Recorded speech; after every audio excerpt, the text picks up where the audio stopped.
Adianti atau kerap disapa Kak Wawa. Kak Wawa ini bergabung sebagai anggota lembaga perlindungan anak dan aktif sebagai fasilitator di Dewan Anak Mataram.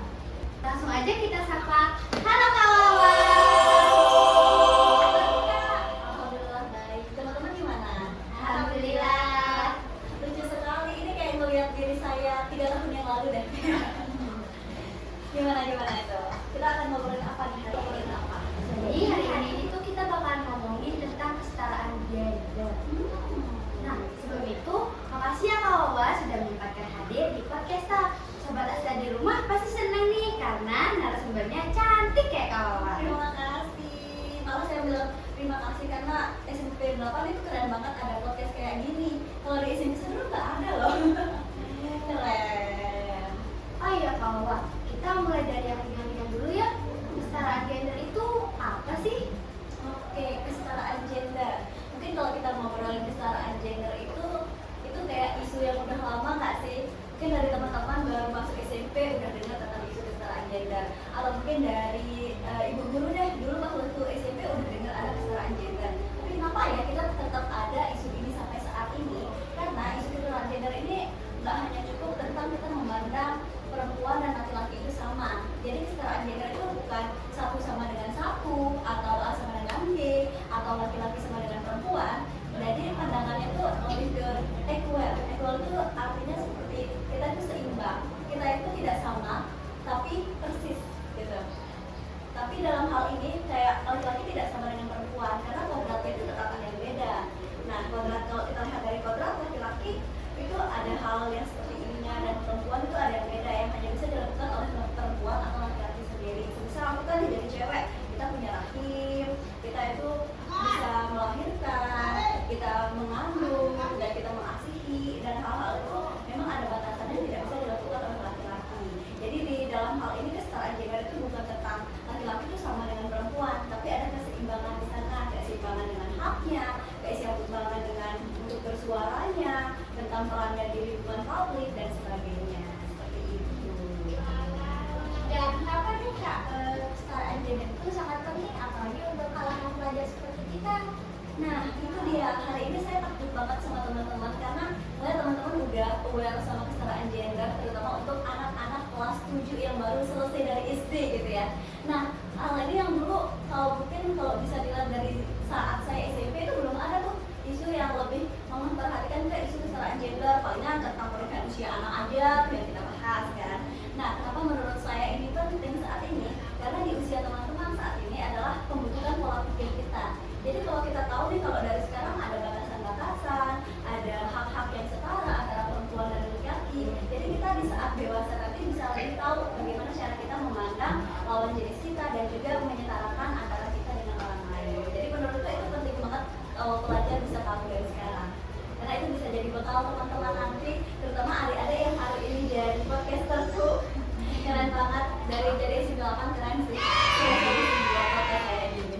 Sering dengan aku dan teman-teman. Wah, boleh tuh. Nah, dan menurut Kak Wawa, apakah di lingkungan seperti kita ini kesetaraan gender sudah berjalan dengan baik? Menurutku belum ya. Mungkin kalau kita bilang sempurna belum, sepenuhnya juga belum. Kenapa kita bilang kayak gitu? Kalau warna pink itu identik sama apa? Sama, pasti banyak yang bilang ini sama perempuan. Terus biru ke laki-laki gitu. Betul. Di gender reveal pun ketika banyak selebgram atau influencer, pink dan biru itu mengidentikan jenis kelamin. Dan banyak yang bilang kalau pink itu cocoknya sama perempuan aja. Sedangkan laki-laki juga boleh loh suka sama pink. Coba kita lihat dari mana sih sisi cocok mencocokkan ini, siapa sih yang kita cocok mencocokkan ini. Dan tiap orang itu punya hak untuk suka sama warna apa, kita pengen pakai apa. Bahkan laki-laki juga boleh loh merawat diri, pakai skincarean juga boleh. Tapi seakan-akan kalau skincare itu hanya untuk perempuan. Jadi itu sih menurutku dari hal sekecil ini aja udah tergambarkan kalau kesetaraan gender ini belum sepenuhnya ada. Bahkan mungkin di lingkungan sekolah kayak sekarang, atau mungkin di organisasi. Kalau aku rasa mungkin S98 udah keren sih, pasti organisasinya tuh bisa dipimpin oleh siswi dari Putri lah gitu. Di sini udah ada seperti itu. Mungkin organisasi atau dari OSIS, jadi ketua OSISnya bisa dari Putri, jadi nggak harus putra aja yang memimpin kayak gitu. Jadi hal-hal yang kayak itu bisa kita lihat bahwa kesetaraan gender itu belum sepenuhnya ada untuk di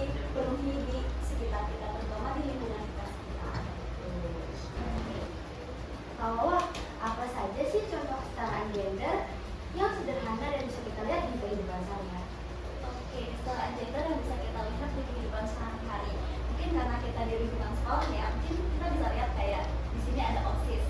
Nah di OSIS itu untuk seorang pemimpin atau ketua OSIS itu nggak harus laki-laki terus loh, nggak harus putra loh. Jadi bisa putri juga yang memimpin. Jadi bukan berarti kalau putri itu bisa lebih tinggi. Jadi laki-laki nggak harus langsung insecure gitu. Jadi putri itu bisa menjadi pemimpin dimanapun dia berada.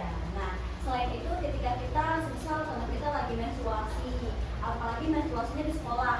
Nah laki-laki itu bisa menghargai dengan nggak usah langsung ngolok. Itu ada noda di belakang rohmu. Nah bahkan di sini bisa berperan kalau laki-laki itu membantu temannya yang perempuan untuk ngambilin pembalut di UKS kayak gitu, atau pinjemin jaket untuk nutupin nodanya. Jadi kesetaraan gender seperti itu bisa mungkin kita lihat, bahkan kalau memang kita belum lihat, kita ciptakan dulu deh di lingkungan sekitar kita, mungkin dari circle kita dulu, atau dari kelasnya kita dulu, atau mungkin dari lingkungan keluarga kita sendiri kayak gitu.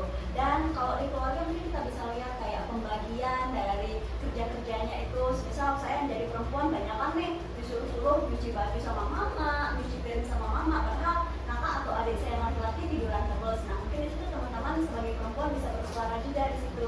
Oh laki-laki juga bisa loh ngerjain pekerjaan rumah, nggak harus putrinya aja kayak gitu.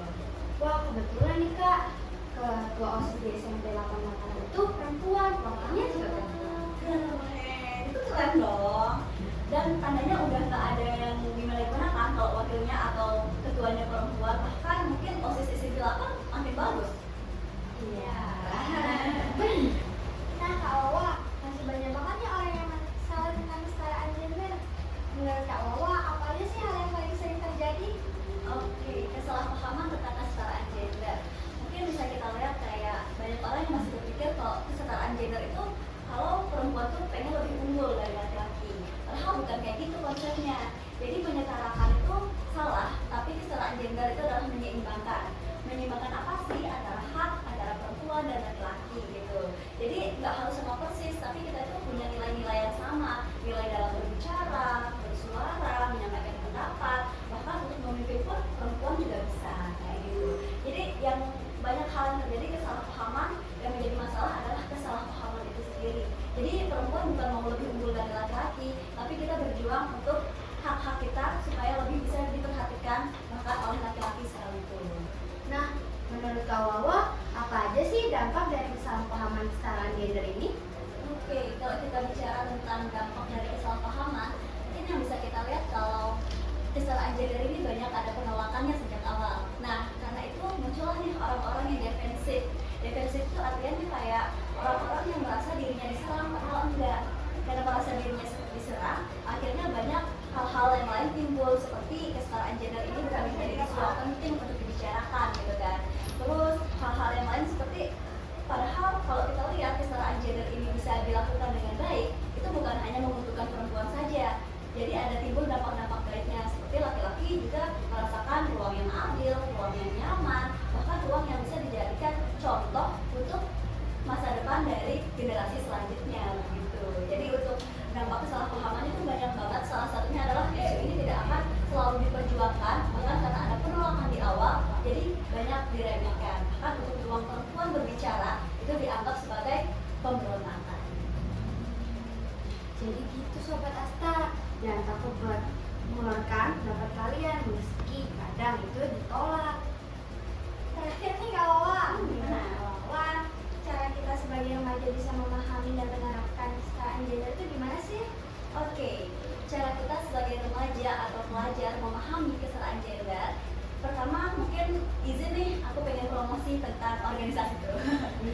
Jadi yang pertama mungkin teman-teman bisa mencari ruang aktivitas yang positif atau organisasi positif. Salah satunya adalah podcast seperti ini di SMP 8. Jadi selain kita menumbuhkan rasa pengetahuan kita dengan berbagi edukasi dengan teman-teman yang di luar sana, teman-teman juga bisa gabung organisasi yang positif yang bisa menumbuhkan kreativitasnya teman-teman, seperti Dewan Anak Mataram.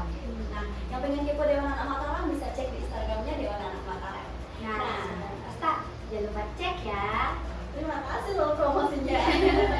Selanjutnya mungkin teman-teman hal-hal kecil lainnya adalah tumbuhkan rasa menghargai dan juga rasa empati kepada teman-teman di sekitar kita. Jadi nggak lihat gender, nggak lihat status, jadi ada kesetaraan. Jadi bukan hanya dia teman saya, dia laki-laki, dia nggak suka pink, jadi nggak usah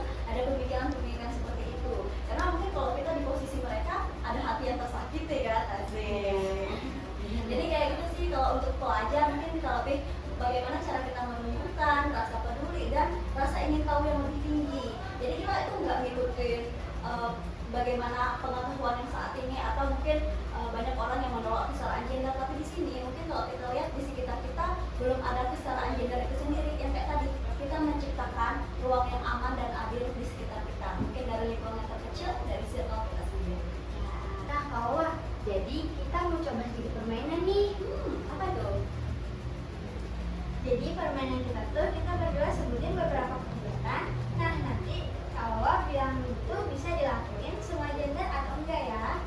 Oke, menarik. Nanti kalau aku salah gimana?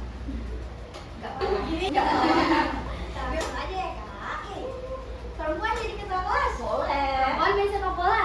Boleh. Cowok suka nari. Perempuan jadi Boleh. pemimpin organisasi. Boleh lah. Wah, rata-rata jawabannya semua bisa ya. Betul, karena kemampuan gak disebutkan dari gender, tapi dari usaha dan kemampuan. Wah, seru banget ya obrolan kita hari ini. Ternyata kesetaraan gender itu penting banget ya buat kehidupan kita. Nah, iya nih kita jadi bisa belajar kalau semua orang punya hak dan kemampuan tanpa dibatasi gender. Nah, misalnya mulai dari hal kecil seperti katanya Kak Aqua, saling menghargai dan jangan menjatuhkan satu sama lain meskipun kita berbeda gender atau mungkin sama, tapi menurut kamu kayak, ih dia nih gak gini. Nah, dengan begitu kita bisa menciptakan lingkungan yang nyaman. Wah, gak terasa ya, kita udah di penghujung episode podcast kali ini. Sebelum kita pamitan, aku sama Vika mau ucapin terima kasih buat Kak Wawa karena udah sempat hadir dan berbagi ilmu ke kita dan juga Sobat Asta di rumah. Oke Sobat Asta, segitu dulu ya podcast kali ini. Sampai jumpa di episode podcast selanjutnya. Suara Muda Inspirasi Kita.